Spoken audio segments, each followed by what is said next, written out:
नमस्कार, आप देख रहे हैं एवन उत्तर प्रदेश और मैं हूं आपके साथ आयुषी गुप्ता। बुलेटिन की शुरुआत करेंगे इस वक्त की हेडलाइंस के साथ।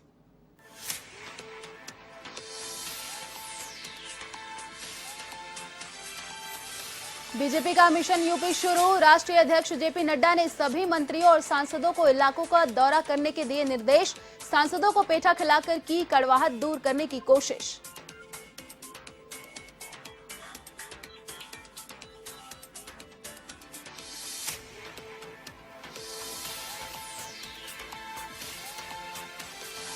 बागपत दौरे पर रहे सीएम योगी आदित्यनाथ। जिला अस्पताल और ऑक्सीजन प्लांटों का किया निरीक्षण। अधिकारियों को दिए आमजन को राहत देने के निर्देश।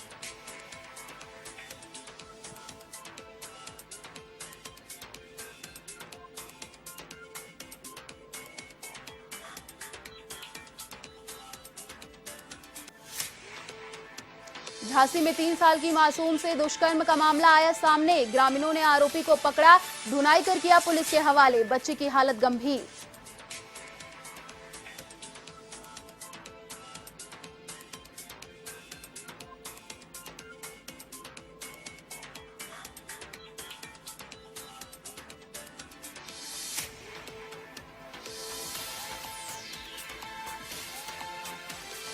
लखनऊ में हड़ताली एम्बुलेंस कर्मचारियों को नौकरी से बर्खास्त किया। 570 ड्राइवर और ईएमटी को निकाला नौकरी से। कंपनी ने कहा जो काम नहीं करेगा जाएगा बाहर। नए कर्मचारियों की भर्ती।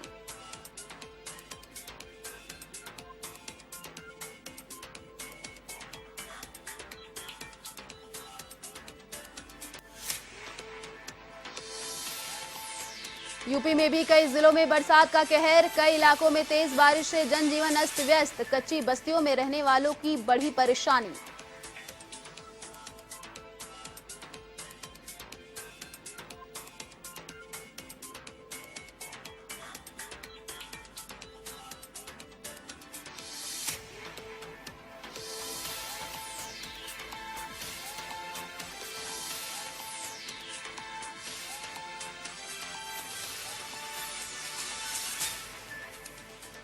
और अब खबरें विस्तार से।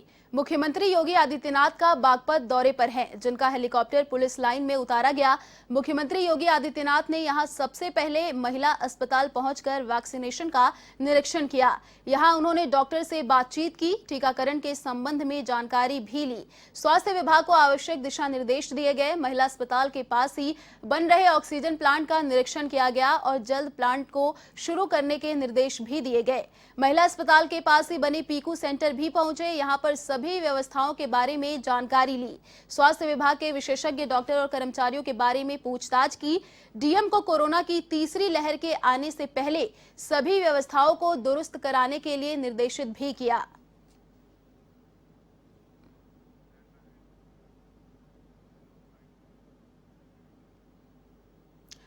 उत्तर प्रदेश में विधानसभा चुनाव से पहले सियासी घमासान तेज हो गया है। इसी के तहत कांग्रेस प्रवक्ता अंशु अवस्थी ने बीजेपी पर निशाना साधते हुए कहा है कि बीजेपी प्रदेश के नौजवानों रोजगार देने के बजाय बुकलेट जारी कर अपने पीठ थपथपा रही है। उन्होंने कहा कि योगी सरकार की विदाई का समय आ चुका है। ऐसे में जब भाजपा सरकार की विदाई का समय आ चुका है, तब भी सरकार झूठ बोलने में पीछे नहीं है।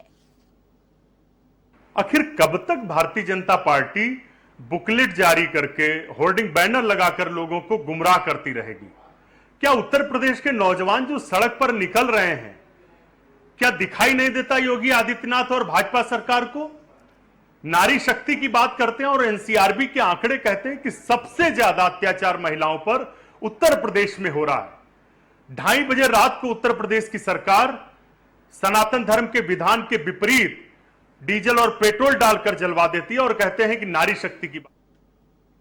खबर लखनऊ से है, जहां नेशनल हेल्थ मिशन के अंतर्गत नेशनल क्वालिटी इंश्योरेंस सर्टिफिकेट की स्वास्थ्य टीम लोक बंधु अस्पताल पहुंची, जहां टीम लगातार 3 दिन अभियान चलाएगी। बताया जा रहा है कि इस अस्पताल में बेड, साफ सफाई और अन्य चीजों को लेकर एक रिपोर्ट बनाएगी। उस रिपोर्ट के आधार पर इस अस्पताल को सर्टिफिकेट दिया जाएगा। आपको बता दें कि राष्ट्रीय स्वास्थ्य कार्यक्रम और सामान्य प्रशासन के निर्धारित मापदंडों पर आंकलन होता है और केंद्र पर रोगियों को दी जाने वाली चिकित्सा सेवाओं को लेकर भी नियमित फीडबैक लिया जाता है।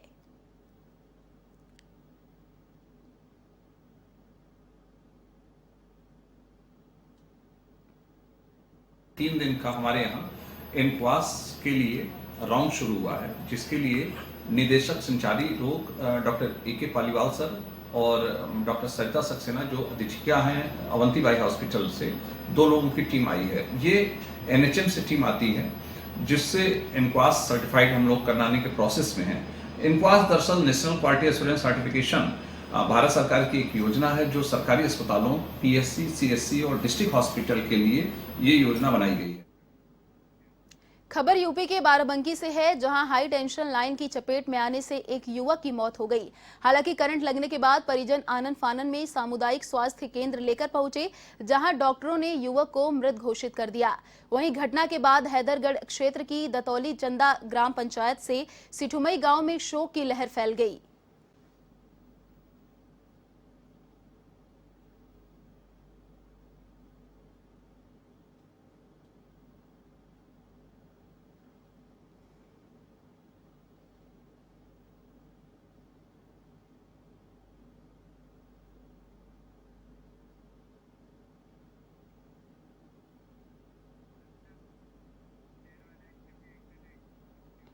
यूपी के बलिया में दर्दनाक हादसा पेश आया है। बिजली की चपेट में आने से एक बुजुर्ग की मौत हो गई।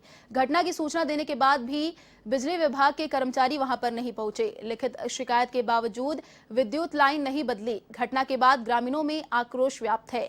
बलिया के सोहाव गांव का ये पूरा मामला बताया जा रहा है।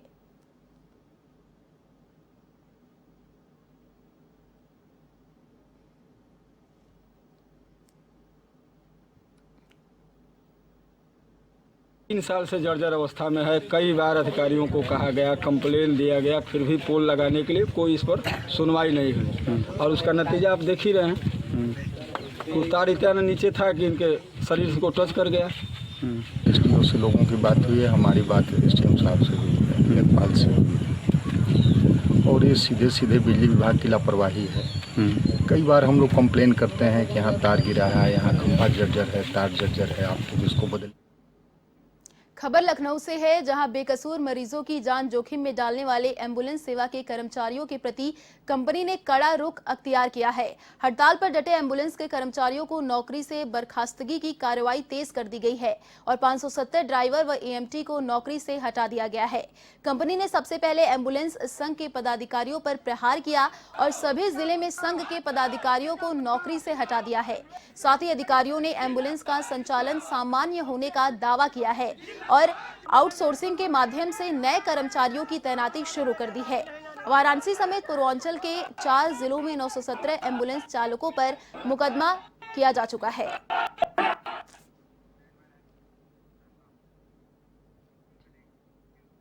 यूपी के वाराणसी में एम्बुलेंस कर्मियों की हड़ताल का चौथा दिन है। ऐसे में हड़ताल के चलते मरीजों की भारी परेशानी का सामना करना पड़ रहा है।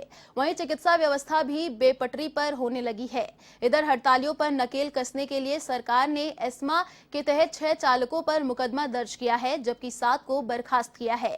फिलहाल रामनगर के दुर्गा मंदिर में एम्बुलेंस चालक लगातार धरने पर बैठे हैं।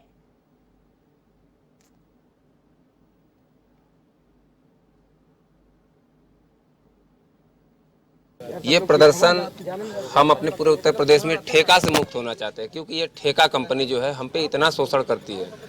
हम पे लगातार 3-3 महीने 4-4 महीने की हमें सैलरी नहीं दी जाती है और इस कोविड काल में हमारे ये एम्बुलेंस कर्मचारी, ये कोरोना योद्धा इतनी मेहनत से ड्यूटी किए और तत्काल रूप से 1000 कर्मचारियों को निकाल दिया जाता है और हम 3-4 दिन से धरने पे बैठे हुए धरना कर रहे हैं, अपनी मांग को लेकर कर रहे हैं। NHM में हमें शामिल किया जाए, ठेका मुक्त। यूपी के हापुड़ में गढ़ मुक्तेश्वर के विधायक कमल सिंह मालिक विरोध कर रहे हैं। ग्राम पंचायत नानाई की जनता ने विधायक का विरोध किया है। विकास की दौड़ में विधायक कमल सिंह मलिक की ग्रामीणों ने घेराबंदी की। 4 साल तक नदारद होने के लिए आरोप लगाए गए हैं। गढ़ मुक्तेश्वर के नानाई गांव का ये पूरा मामला बताया जा रहा है।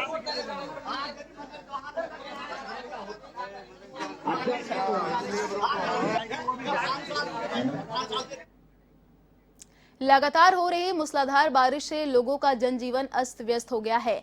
हालात इस कदर हैं कि जनपद कानपुर देहात की नगर पंचायत रसूलाबाद के वार्ड निराला नगर में लोगों के घर तक गिर गए। अब ऐसे में लोग जाए तो जाए कहां? लगातार सरकार की ओर से प्रधानमंत्री आवास योजना पर जोर दिया जा रहा है, लेकिन यहां के अधिकारियों के कानों में जू तक नहीं रेंग रही है। हालात यह है कि अधिकारी कोई बात नहीं सुन रहे हैं। इसके बाद अब दाने दाने के लिए तरस रहे लोग सड़कों पर रहने को मजबूर है।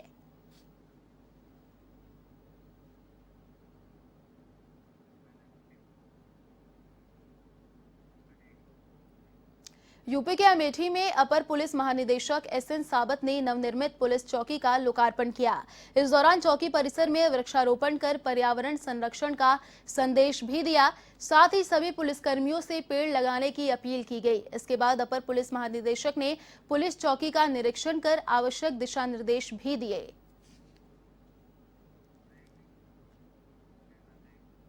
उत्तर प्रदेश के जौनपुर स्थित रनापुर गांव में फूड पॉइजनिंग से एक हफ्ते में 4 लोगों की मौत हो गई, जबकि दर्जनों लोग बीमार हो गए। मामले की सूचना के बाद डॉक्टरों की टीम ने गांव में पहुंचकर दवा का छिड़काव किया, साथ ही स्वास्थ्य परीक्षण किया। जानकारी के मुताबिक रनापुर मुसहर बस्ती में 22 जुलाई को एक युवक की शादी थी, जिसमें खाना खाने के लिए लोगों की तबीयत खराब हो गई। फिलहाल कई लोगों का इलाज जारी है।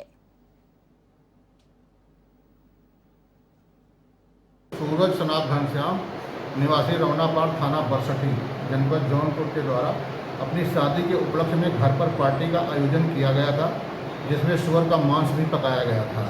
भोजन करने के बाद 11 लोगों का स्वास्थ्य खराब हो गया, जिसमें से 7 लोग इलाज के लिए चले गए, जो कि इस समय स्वस्थ हैं। 4 लोग झाड़ फूंक के चक्कर में पड़ गए, जिसमें से सगुना पत्नी फूलचंद उम्र लगभग 50 वर्ष 25 साल।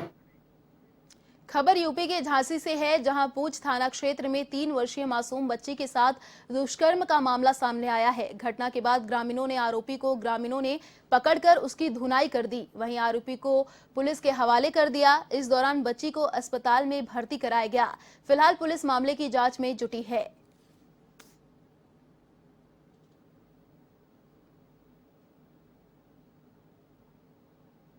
कल पूंछ थाना क्षेत्र में एक बच्ची के साथ रेप का इंसिडेंट प्रकाश में आया था। इसमें पुलिस ने तत्काल एफआईआर पंजीकृत करने के साथ साथ जो मेडिकल की प्रक्रिया है वो शुरू कर दी है। डॉक्टरों के अनुसार बच्ची की स्थिति ठीक है।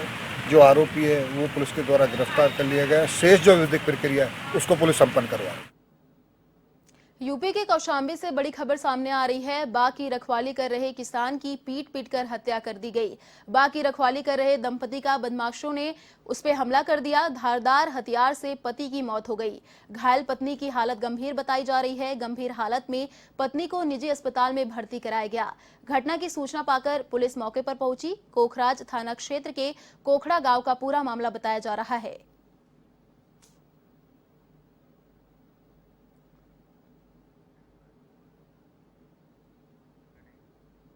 यूपी के कानपुर में रिश्वतखोर कर्मचारियों का बोलबाला।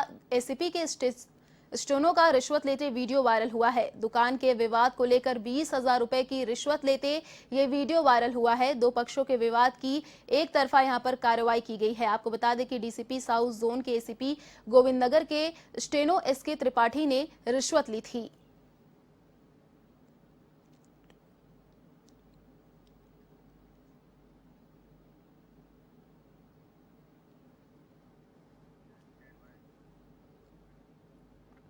रामनगरी अयोध्या में साधु संतों ने बसपा के राष्ट्रीय महासचिव सतीश चंद्र मिश्र की ओर से दिए गए बयान को लेकर नाराजगी जाहिर की है। संतों ने कहा है कि राम मंदिर निर्माण के लिए गलत बयानबाजी बंद करें। रामलला के मुख्य पुजारी आचार्य सत्येंद्र दास ने सतीश चंद्र मिश्र को जवाब देते हुए कहा कि प्रधानमंत्री नरेंद्र मोदी की नींव और ईंट दोनों का पूजन 5 अगस्त 2020 को किया गया था। नींव में जिन वस्तुओं की जरूरत पड़ती है उनका पूजन कर नींव की भराई की जा रही है। सतीश मिश्रा का यह कहना गलत है कि नींव पूजन नहीं हुआ है। यह भी कहना गलत है कि मंदिर निर्माण नहीं हो रहा है। नींव आधी से ज्यादा भरी जा चुकी है। वहीं श्री राम जन्मभूमि तीर्थ क्षेत्र ट्रस्ट ईमानदारी से कार्य कर रहा है।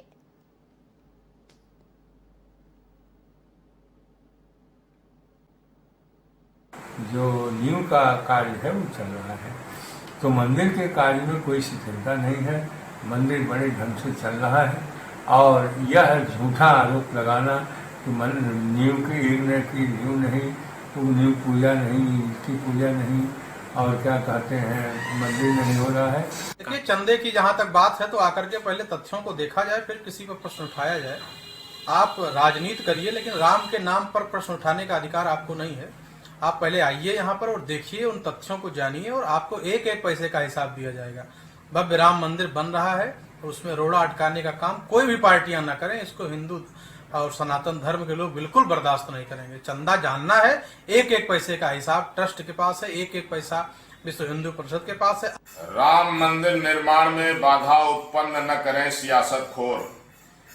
बहुजन समाज पार्टी के नेता सतीश चंद्र मिश्रा ने जो कहा है कि राम मंदिर के चंदे का हिसाब नहीं मिल रहा है, तो राम मंदिर में भक्तों के द्वारा दी गई समर्पण निधि को चंदा कहकर के अपमानित न। केरल में कोरोना के बढ़ते मामले को लेकर तपस्वी छावनी के महंत परमहंस दास ने वहां की सरकार को दोषी माना है। उन्होंने बताया कि ईद में कोविड-19 नियमों की धज्जियां उड़ाई गई, जो दुखद है। इसके कारण संक्रमण तेजी से बढ़ रहा है। उन्होंने कहा कि हिंदू धर्म के त्योहार गाइडलाइन की पालन करते हुए मनाए जाते हैं, जबकि केरल सरकार ने जिस तरीके से ईद में ढील दी, उससे वहां की जनता खतरे में है।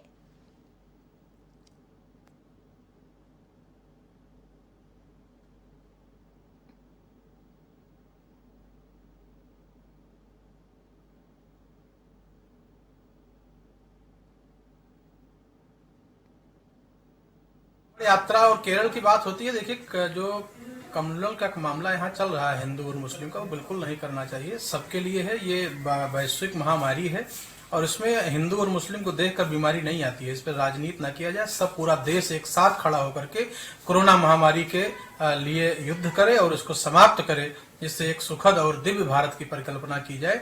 और हिंदू मुस्लिम कावड़ और ये सब के चक्कर में न पड़कर जो गाइडलाइन सरकार देती है, निश्चित रूप से उसका पालन किया जाए। और मानवता को बचानी एक सबसे बड़ी जिम्मेदारी है, इस फांसी को करना चाहिए, चाहे वो केरल के हों चाहे वो उत्तर प्रदेश।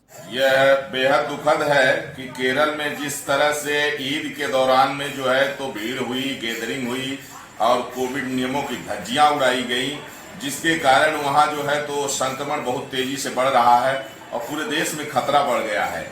जब कुंभ का मामला आता है तो कुंभ जो है समय से पहले समाप्त कर दिया जाता है, और हिंदू धर्म पर जब भी कोई त्योहार मनाए जाते हैं तो वो कोविड नियमों को फॉलो करते हुए, और वो भी कोविड गाइडलाइन के अंतर्गत जो भी जो है तो सरकार का आदेश प्रशासन का रहा, तो उसको जो है फॉलो करते हुए मनाया गया। खबर यूपी की कासगंज से है, जहां पुलिस अधीक्षक रोहन प्रमोद बोत्रे ने पटियाली, गजुंडवारा और सिड़पुर थाने का निरीक्षण करा। जनता की समस्याओं के समाधान के लिए आवश्यक दिशा निर्देश दिए गए। इस दौरान पुलिस अधीक्षक ने थाने में साफ सफाई और अभिलेखों के रखरखाव का अवलोकन किया। इसके अलावा प्रत्येक थाना प्रभारी को नियमित रूप से जनता की समस्याओं की सुनवाई के निर्देश भी दिए।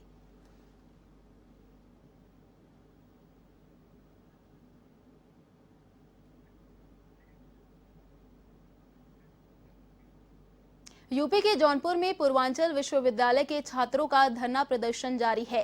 बीएड 4th सेमेस्टर के छात्रों ने धरना प्रदर्शन किया। सेमेस्टर का नोटिफिकेशन जारी करने के लिए ये धरना दिया गया।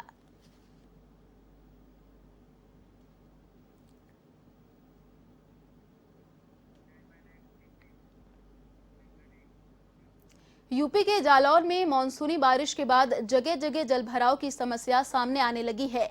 वहीं जालौर के ग्रामीण इलाकों में जलभराव होने के चलते लोगों को आवागमन में दिक्कतों का सामना करना पड़ रहा है। इधर मौसम विभाग ने यूपी में आगामी कुछ दिन बारिश होने का पूर्वानुमान जताया है।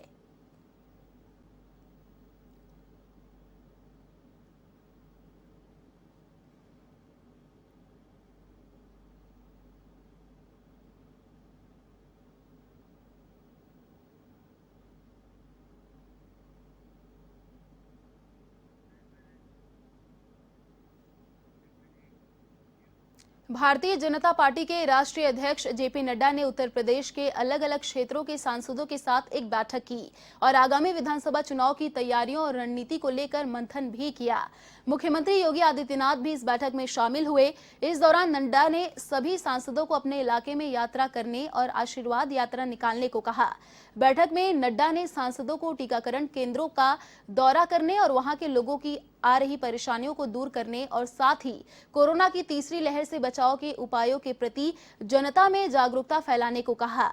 इस दौरान उन्होंने स्वास्थ्य स्वयंसेवकों के बारे में जानकारी दी, साथ ही सरकार की उपलब्धियों को लोगों तक पहुंचाने का भी निर्देश दिया।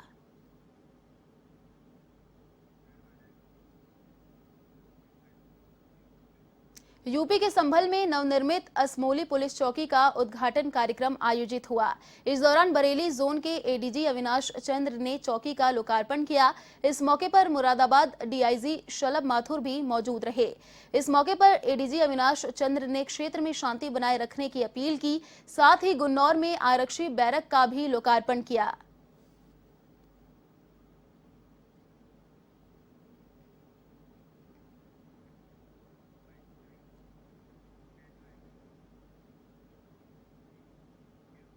फिलहाल इस बुलेटिन में इतना ही। देश और दुनिया की तमाम बड़ी खबरों के लिए देखते रहिए A1 टीवी। नमस्कार।